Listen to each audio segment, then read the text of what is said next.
Eu acho, tava aqui pensando, né, escutando vocês, acompanhando, refletindo juntos, né? Essa questão do... Às vezes acho que existe uma... Preocupações são legítimas, né?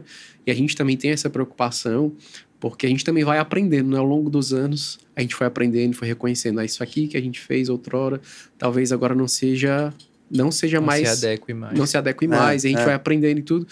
E eu sei que existe algumas preocupações que são legítimas, né? De maneira geral.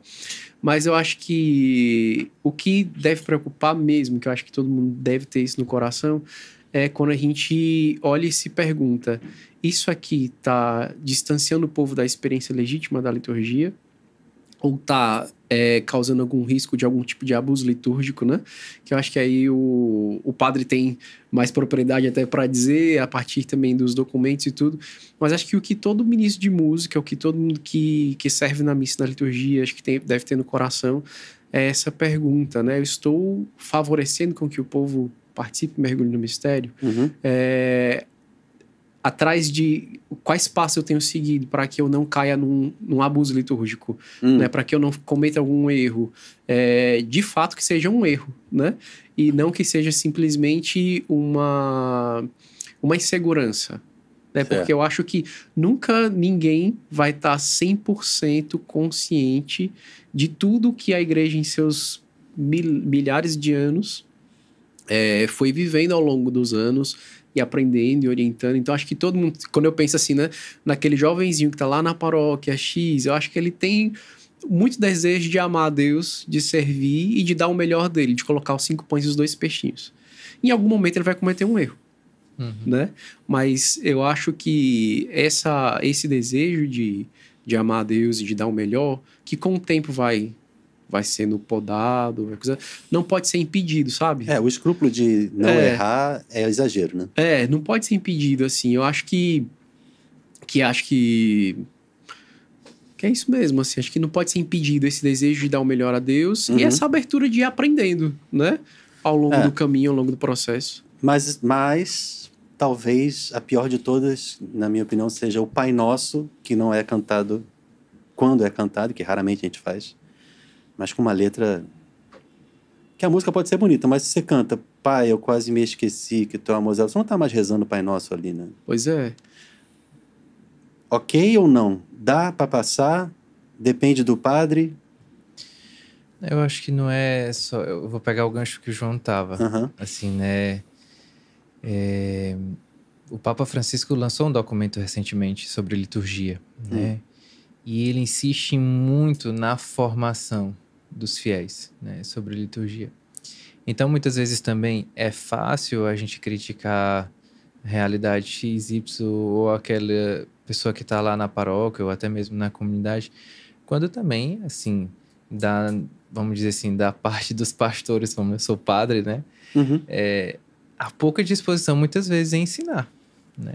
Dar formação consistente ao povo, assim...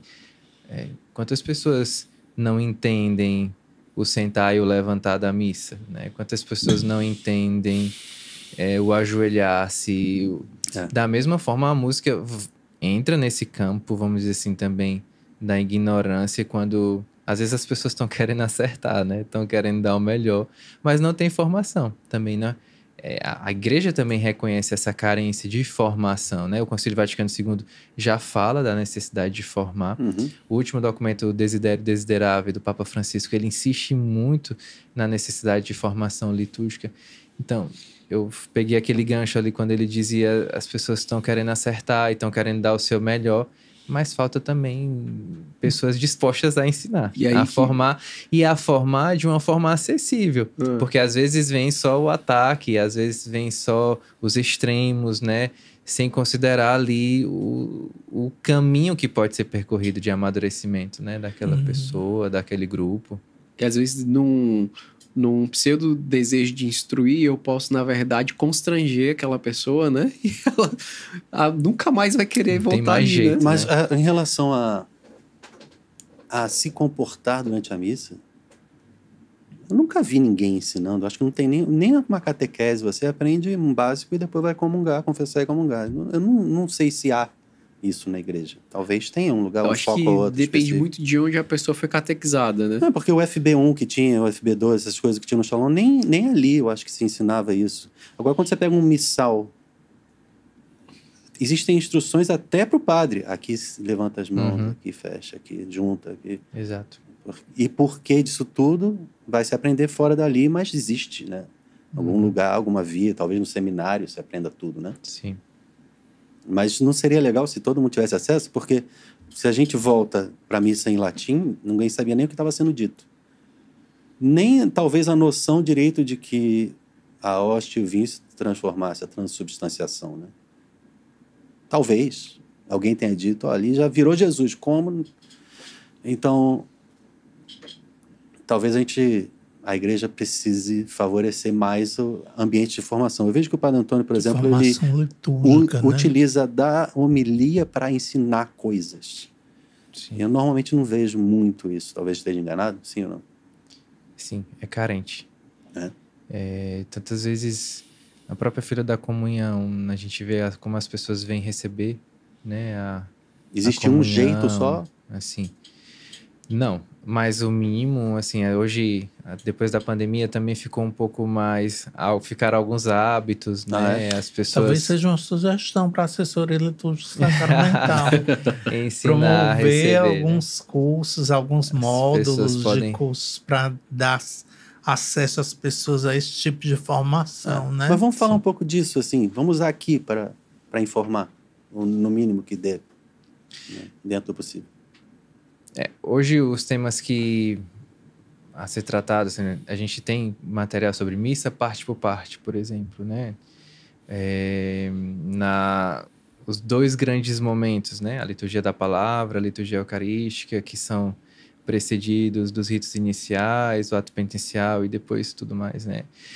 Essa primeira compreensão, né, desses dois grandes momentos da Eucaristia, ela é muito importante, né? Que são momentos que se complementam, né? Na liturgia da palavra, nós somos alimentados da palavra, né? O nosso olhar está direcionado ao ambão da palavra, né? É o Cristo que nos fala, né? Na homilia, o sacerdote vai ajudar nessa reflexão daquilo que nós ouvimos, né? Sempre na liturgia encontramos aquele fio condutor que vai, por exemplo, na missa dominical, que vai ser o fio condutor de toda aquela semana, né?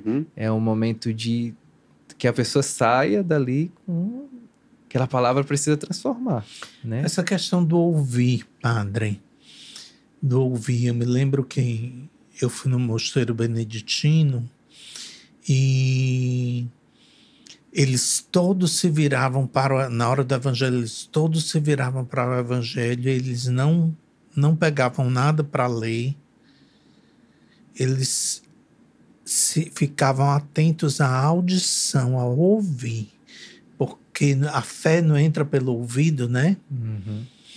Então, era muito forte para eles a questão de ouvir a palavra. Sim. Como é isso? Bem, eu acho que essa questão foi se perdendo um pouco com os jornaizinhos, né? Com papel, a liturgia hoje ainda mais com celular, né? Os aplicativos de liturgia que as pessoas levam ali para acompanhar. Mas, de fato, a palavra proclamada, nós precisamos nos... audir, né? Ouvir, né? Nos colocar ali com todo o nosso coração. O risco de às vezes acompanhar ou se distrair num celular que talvez o aplicativo tá ali. Idealmente, né, essa experiência do ouvir a palavra, porque é Cristo que nos fala, né, na liturgia da palavra, é Cristo que nos fala, então eu preciso também deixar ser surpreendido por aquela palavra, né, eu preciso também deixar ser penetrado por aquela palavra, né, a palavra de Deus que não volta sem causar o seu efeito, né. Essa postura na liturgia da palavra, ela é muito importante, né? Na medida do possível, talvez tem pessoas que se concentram melhor, enfim, ou virou um hábito simplesmente, né? Ter que acompanhar, ou por problemas talvez acústicos, enfim. Mas o ideal é esse movimento de ouvir a palavra, né? Que está sendo anunciada, que está sendo proclamada. Mas na comunhão, queria voltar. Existe um ou mais jeitos que possam e existe algum que não deva ser feito, uma forma de... Na comunhão, as aproximar. pessoas podem receber a comunhão de joelhos ou em pé nas mãos, né? de joelho ali na hora mesmo. Sim. Eu já ouvi dizer que não, às vezes você quer ajoelhar, ajoelha antes para não atrapalhar, mas então pode. Eu vou Elas ali. podem receber na boca ou na mão, ela Sim. pode receber de De pé, joelhos de ou joelho. em pé. Mas eu falava de alguns costumes, quando eu me referia sobretudo nem tanto a essa questão da exposição, mas, por exemplo, às vezes as pessoas vêm para a comunhão, eu tô aqui com o terço na mão, né? Aham. Sei lá, com chaveiro, com um monte de coisa na mão e quer receber Jesus E aqui. para que isso? Para poder Jesus encostar nas Não, coisas? não, Acho às que vezes- desatenção É, mesmo. desatenção. Às vezes já tava ali rezando, sei lá, o texto, ou já tava com alguma coisa, e às vezes vem ali, Ah. ou às vezes com a mão suja. Eu já vi gente com a mão suja de caneta, sabe? Que anotou alguma coisa e foi ali. Ou aqueles velhos costumes. Agora, Quer pegar na pinça, né? como no período da pandemia tinha toda essa preocupação, né? O mínimo de contato. Aí às vezes as pessoas já pegam ali. Às vezes gente que sai quase com a hóstia na mão, que assim, como que querendo Fazer adorar. uma mini adoração né? particular ali, né? E tem, e muitas vezes, aquela simples formação e educação de dizer às pessoas, né? Como a gente aprendeu na catequese, né? A mão, uma O mão, tronozinho, né? O né? trono, a manjedoura, né? Eu ouvia assim Isso, também, a né? manjedoura. Aquela manjedoura, aquela piedade, né? Que ele se move, sabe? Não ir para ali distraído, ou E mascando comungar chiclete. ainda na frente E comungar na frente do ministro, né? Agora, né? isso é para os destros. Pode ser ao contrário? O canhoto ou não? Esse é canhoto. O problema. Não, porque o canhoto também consegue fazer isso, mas né, via de regra é assim. Tá aí que eu Sim. nunca me parei pra O que perguntar. tá- é. Mas você faz ao contrário, O que está em Né? foco aqui é o próprio respeito, né? A gente É. pode receber na mão, né? Na A gente mão direita, não precisa Pode ser ser- colocada, não precisa ser pinçada, né? Não precisa ter medo certo. de que ela toque na tua mão, né? você sabe que eu acho que a única coisa que deveria ser claramente instruída é comungue na frente do ministro. Sim. Não vá comungar lá atrás, porque tem um perigo da pessoa não comungar, guardar na bolsa. Não, isso é orientado, né? É, Tanto Mas que... quase não se ouve, assim. Mas, por exemplo, em muitos lugares, o que é que se faz? Os acólitos seguem quem está distribuindo a Eucaristia justamente para isso, né? Tanto porque se acontecer alguma coisa, um acidente da hóstia cair ali, precisa fazer Também tem isso, né? todo o protocolo, mas também de orientar. Muitas vezes, quando eu estou distribuindo, que eu vejo que a pessoa está saindo, eu paro, né, e falo, comungue, né? Ou quem Às está vezes eu lembro, eu fico auxiliando olhando. ali. Mas tem gente que vai comungar, já deu uns 5 passos, assim. Ou quando eu não vejo segurança da forma que...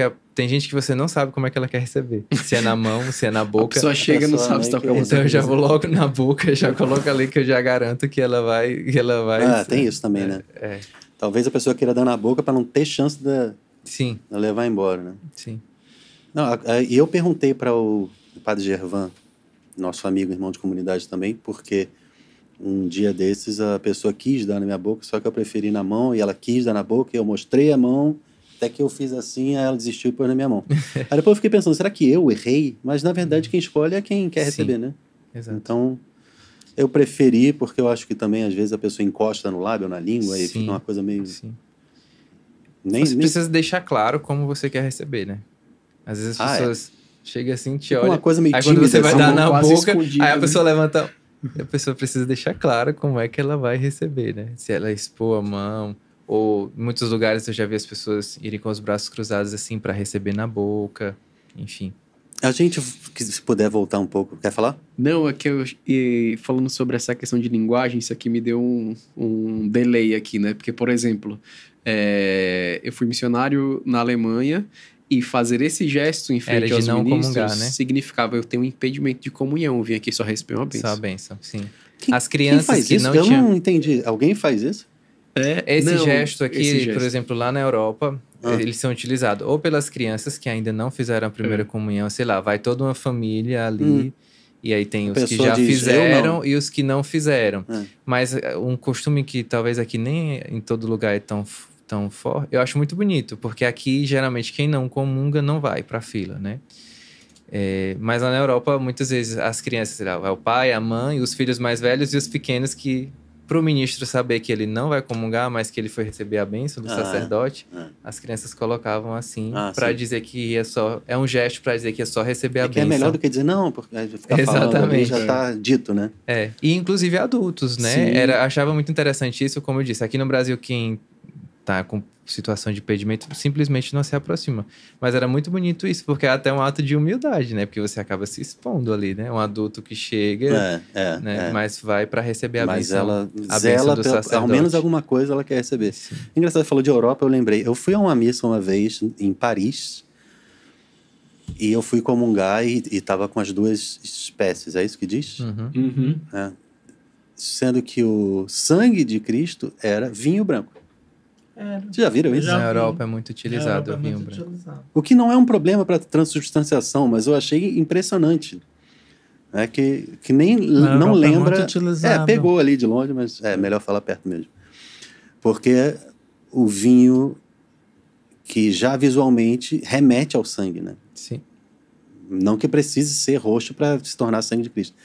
Mas essas diferenças, em particular, me trazem a emoção, apaixonamento pelas tantas faces da igreja. Porque não é só a música que muda, mas a forma de celebrar e a Eucaristia, né? Os próprios paramentos, né, dos padres também têm suas particularidades nas culturas, né?